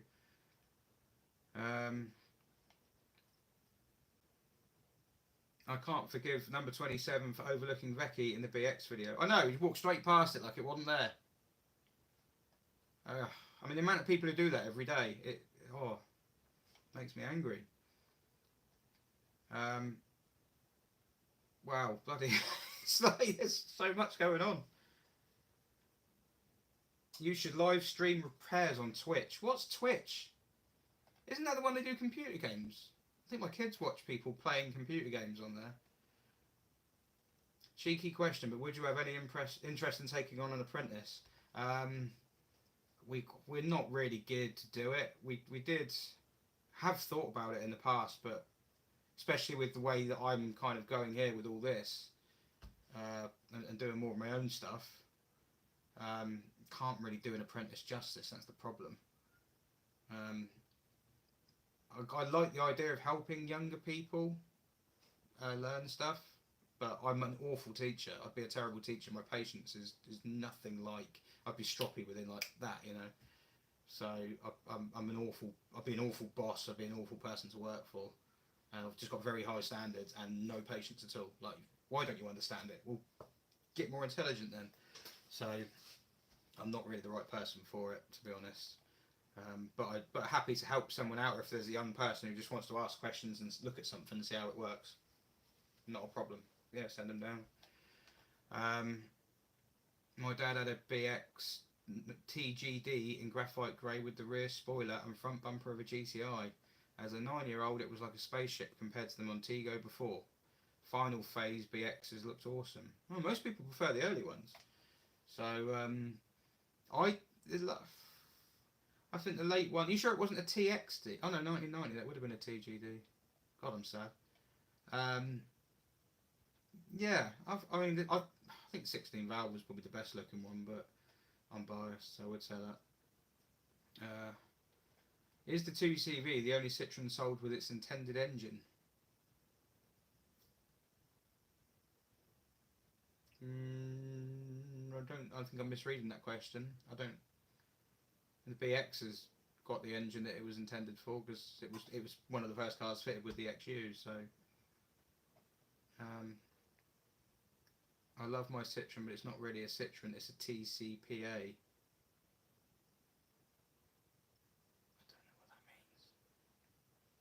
I would love a Renault Avantime. Any experience of those? No.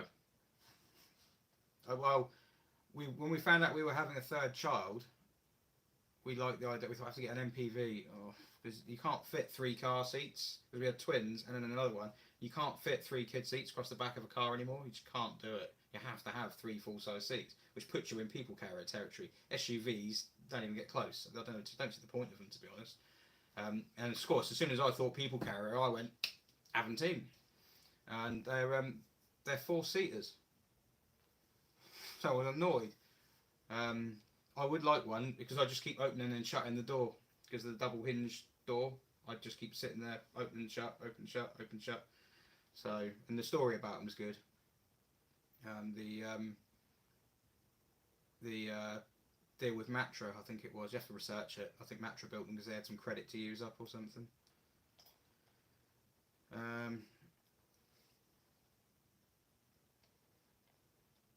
Oh God. I love my Peugeot 405s, but wouldn't buy another due to rear axle issues and lack of refurbished replacements or people who can refurbish them. Didn't some Citroen have that issue? Yeah, I mean, with the 405s, it would be, well, bearings on the rear arms are the same as a BX, so you just replace them, unless it's eaten through the arm because you've left it too long. If the wheel's been at a bad angle for so long, it can knacker the actual bearing, the beam. But there's people out there who do those. Bushes, you have to have the right bushes on a 405 because they have the passive self-steering rear axle. We say self-steering, it's not really steering, it just kind of very slightly deflects as the car leans to make the back wheels replicate what the front do, just to make it a bit more stable. I mean, it wouldn't stop me buying a car, but yeah, I mean, yeah, some Citroens have the issue, but you find ways around things. So ZX Vulcan, really enjoyed that one. 2 litre 8 valve, yeah. I wish, yes, the Alpha. Yeah, I haven't driven a V6, that's a V6. I've not driven a V6 75, but I did drive, he had a twin spark. And I drove that back from, where the hell did he buy that? Warminster? And I was expecting it to be revvy because it was a 2 litre twin spark, and it wasn't. I only found out later on it's an 8 valve, twin cam, but it's only 8 valve. And it was quite gutsy, quite torquey. I just remember it being really neutral handling. It wasn't tail happy at all. You think, oh, rear wheel drive Alpha, it's going to be all like this, and it's not, because the gearbox is at the back and it's set up to be balanced and handle well. It's not set up to slide, so it was actually quite good. I mean, they're terrible inside. The window switches are on the roof. Why do they? I'm guessing he's saying, why do they not do velour anymore? I don't know. I've got cars with leather seats and I'm really going off them really quickly. I think leather's really not good in a car, but I've got tons with leather. So, how often do decent Xantias come up for sale? Probably more than decent BXs. They rust in the rear arches, Xantias, but they're still pretty cheap. So yeah, I didn't think you'd have a problem. As with any, if you find a genuinely decent example of something, it's pouncing on it. People mince about. They go, oh, no, I'll wait and see if a different colour comes up. No, if a really nice one comes up, just buy it. Just get it done. Don't hang around holding out for spec. The only thing on a Xantia you might think is try and find one with Hydractive as opposed to one without. I'd go with Hydractive. I think they ride better. And you get to have the computer controlled element, and they're generally pretty reliable. There's people out there who know how to DIY them if they do go wrong. So that puts you in a VSX or in an exclusive model, which does limit your market somewhat, but that's what I'd go for. Engine kind of comes second. Engine just is what it is. I wouldn't hang on for an engine. I'd just make sure it's solid and a good spec. That's it. Can I put a short video up about my books? I'd love to, but they're both mentioned in the TVR video I did on the Chimera. I can't put too much on, I don't think, because I don't know if I'll get done for advertising. I don't know how it works. But they were done through a publisher called Veloce, who do loads of car books, but they do this range of essential buyer's guides, and you can buy them for all sorts of cars. But the ones I did, with obviously the two TVR ones, I did ask them if they wanted to do a BX one, and they did not get back to me. So, yeah, I'll mention them again, I'm sure, at some point. Ian swears too much for us to be live repairing. Honestly, I cannot believe how many I've gone through and not said something really bad. So, because I get most of it out during the day. What would I be doing if I didn't own and run a garage? Probably stuck back behind a parts counter selling car parts, which I look back at now and think, God. But yeah, probably that. It's just the same job day in, day out. Nothing against. I know people who do. I think it depends where you work, whether that's a good laugh, because you can have a laugh in that environment. I think maybe in the smaller motor factors it might be more of a laugh. But I don't know what I'd be doing. I can't remember now. I mean, I've done this for so long, well, over a decade now. So,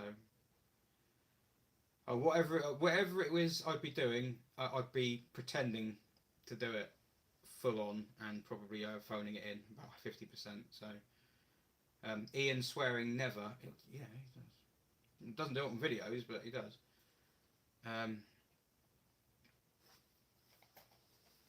Are French cars like French wine? I don't really drink French wine, I don't think. They keep the best and export the rest. I would say no. I don't know. I don't really drink French wine. I drink French beer.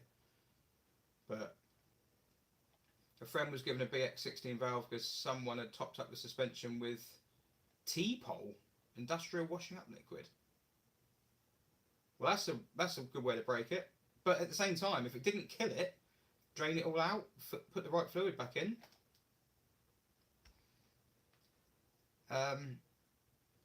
Rob Star. Am I right in thinking the red BX you've documented on YouTube is the one you blogged about on Piston Heads a few years back? Weren't you restoring one for your dad? Yes, it is that car. That blog ended up being a very long way behind, and I had so many blogs going, I kind of just got a bit scrambled by them all, and I couldn't remember where they were. And every time you upload a picture to Piston Heads, you have to reduce the size. There's a maximum file size limit, so you have to go through creating duplicates of files, and it's quite a clunky forum to use, to be honest. It's quite a bad site, so I kind of feel bad, because I mean, maybe there were a couple of people who were enjoying reading them, but yeah, it took, well, it was quicker than doing videos, actually. I'll go back to that if I ever stop doing this. I'll go back to doing videos, but yeah, the one on Piston Heads is the car I went to get, so the whole story of how it came to be, which I'll cover one day, but you can read it all on there. And then yeah, the one for my dad was the GT, which I haven't got a picture of that anywhere. I've got a BX.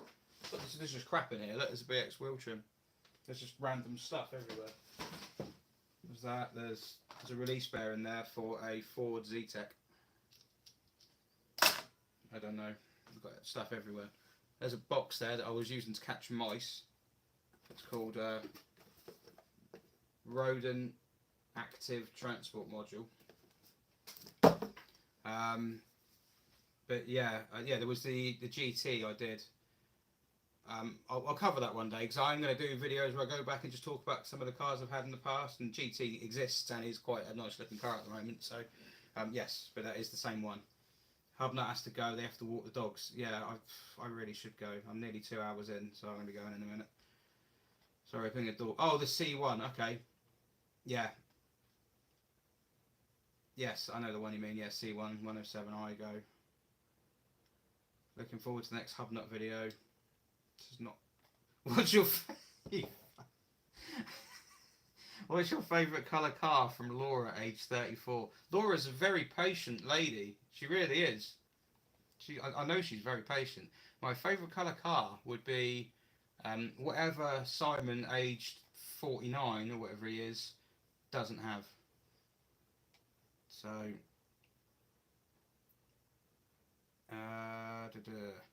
thanks, Chris. If I managed to get one, you are the only down the M3 for servicing. Well, yeah, service type.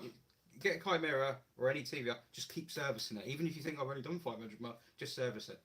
Because these people get underneath it, like me, geeks, and get underneath and go, oh, that's looking worse than it was last year. We should do something about that. And that's how you save breakdowns. So it's all about preventative maintenance. Didn't the first right-hand drive Xantias have to be recalled as the headlamps were so poor they had to change the whole headlamp? Don't know. The headlamps are poor, but I don't know. I know they were on Watchdog when Xantias first came out, because the handbrake's on the front wheels with hot front discs, and putting the handbrake on, and the discs would cool and contract, and the handbrake wouldn't be tight anymore, and the car would roll down the road. So, oh right, I will get to a point and I'll just go, and I have to end it. But I'll just try and do these ones.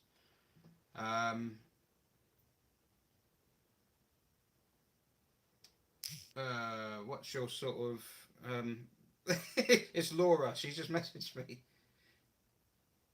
What did she say? Should we say what the answer was, or is it not suitable? Oh, I can't say it. My watch has died.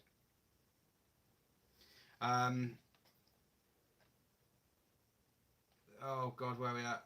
I'm totally messed up now. What's your sort of mix between own cars and customer work? Customer work has to come first because that pays. To be honest, don't get much done on my own cars at the moment. It mainly is customers. But then I can kind of cheat sometimes, like that BX video I did the other day, where I was like underneath it, oh look, they've added that bit on the back, which really annoyed me because that's got more views now than one I took ages to edit, and that one comes straight off my phone. That was a customer's car, so it's like both. Yeah, I don't get enough done on my own cars, but I have to do customer car first, so that's why TVR is still sat over there waiting for everything to be done. So it's very much biased towards customers' cars at the moment. But again, with everything, the problem you've got, I'm not going down this rabbit hole too far, but the problem you've got is you think you work on a customer's car, and then by the end of the day, you're carred out, and you think, I cannot be asked to do anything on my car. And it goes out your mind. Or it can go the other way. You can be so obsessed with SMs, or whatever, Reliant Fox, Hillman Imp, whatever you want, that you kind of can't get back into the mode for doing a customer's car. So it's really quite difficult to juggle. I know it's first world problems, but it's actually quite difficult to juggle it. So eventually customers' cars will retract slightly because I'll have less of them here, because we've got too many as well. That's the other problem at the moment. And our business was very much like we take all sorts in, whereas now it's going to be, right, let's not muck about, let's focus. It's mainly TVRs and some modern classics, anything that takes me fancy, that's it. You know, or the odd kit car, but we're not going to push for really long term stuff, because it just kills you. It's not profitable. It's so hard to keep going with it. 45 years in the parts business, says Run Monkey. God, you poor. I don't know how old you must look, but mind you, don't you get to hear some stupid stuff? You hear some absolute gold. Last question. Right, I tell you what, I've written. I'm going to write something. Oh no, I can't. I'm not logged in. Right, okay.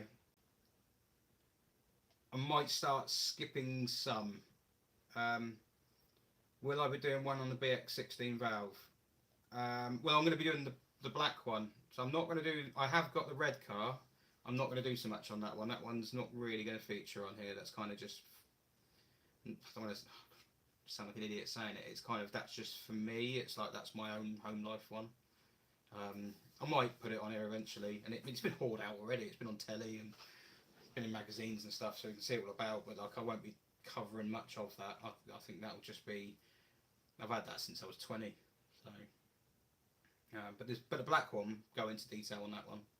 If you've gone into the black one, you've gone into the red one. It's the same car, really. So,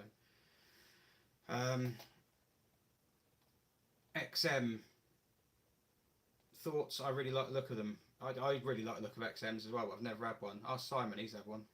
Well, he didn't have it very long. He never has cars very long anyway, does he? Just I'm gonna really want that car. I'm just slagging a mate off here. Don't worry. Really wants a car. Really wants a car. Man logic. I'm going to buy this car, buys it. 3 months later. I don't like this car because the interior grab handle is at slightly the wrong angle for my shoulder. And my dog doesn't fit in the glove box or something like that. I have to buy a different car. So he had an XM once, quite a nice XM, and then he sold it. So I can't remember what he bought afterwards. I genuinely can't remember what he bought afterwards. So... I think there's a motoring journalist has it now, Sam Skelton, he owns it now. But I like them, I'd have one. So, your daughter needs changing, David Marshall. You can't just change your daughter, mate, she's your daughter. You know, if you don't like her, you're kind of stuck with her.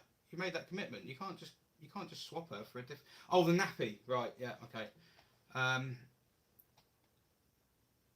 School friend of mine's parents used to have a BX Epic car. They also had a Dutton Sierra kit car. That was a weird thing. So did someone I went to school with. They had a Dutton Sierra. At the time, I thought that's really cool. And looking back at it, yes, go home. I will in a minute. Yes. Are you going to do some collaboration with Hubnut? He's gone now. He got bored and went. Yeah, there was talk about doing something. I'm sure we'll do something else. We should really do a video, a proper video next year. I should have filmed it when I went to Wales to get the fox. A missed opportunity, but I was just so scrambled and trying to do so much at the time. But that was a silly day, so I should have filmed that really. But yeah, you'll be getting reported missing soon. I will, but I'm trying to catch up. Promoting your books is no different to Ian plugging his merch. That's true. That's true. Have I worked on many cigarises? Cigar eye? No, I haven't sat in one. So I've not worked on one. I've worked on... Tamora is the newest one I've worked on. We don't really do many T cars. I tend to stay away from them. I've worked on Tamoras a few times, had a few Cerbras in, but most of it's older stuff. Chimera, Griffith, S's and wedges. They can be quite labour intensive, those two. Wedges, really. And then the earlier stuff, M's and S's, Vixens, that kind of stuff. Brilliant chat. The non-dog walking hub nut is still here. I have to feedback on their return. Now get your takeaway. Have I considered Patreon for the SM? I'd pay 79p a month. I don't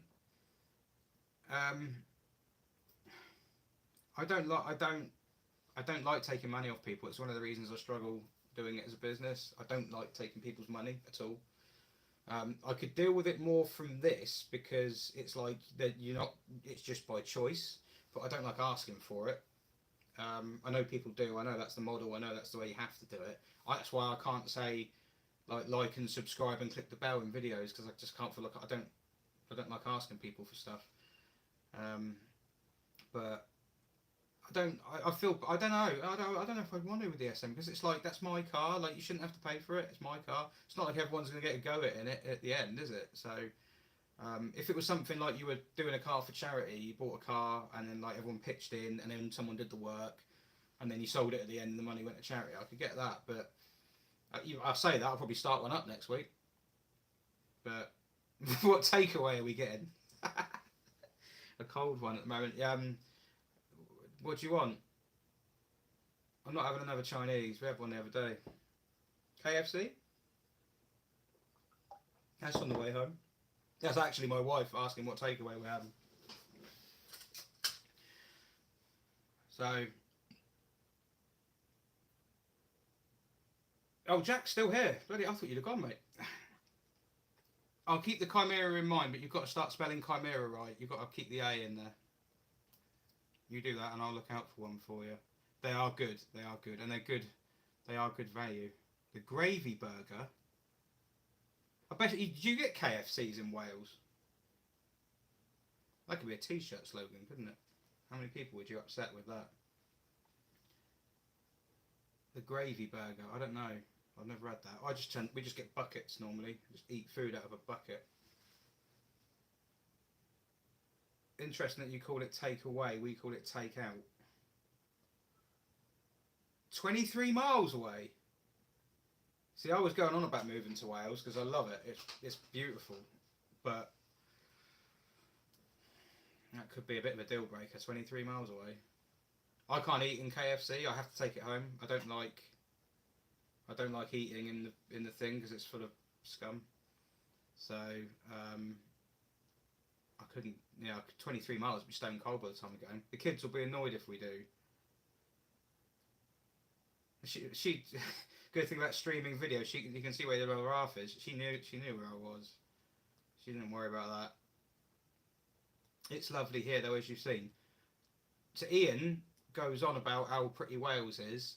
This is to everyone else, and some people on like the Beige forum take the mickey, and they're like, "We always gone about how nice it is and everything." It genuinely is. It genuinely is. Where they live is absolutely stunning. The whole coast is. So yeah, quite jealous. So takeaway will close soon. Not round here. What are we going to get then? I'll just text you. It'd be easier. Right. Okay. I'm going to sign it off in 1 minute 30 seconds.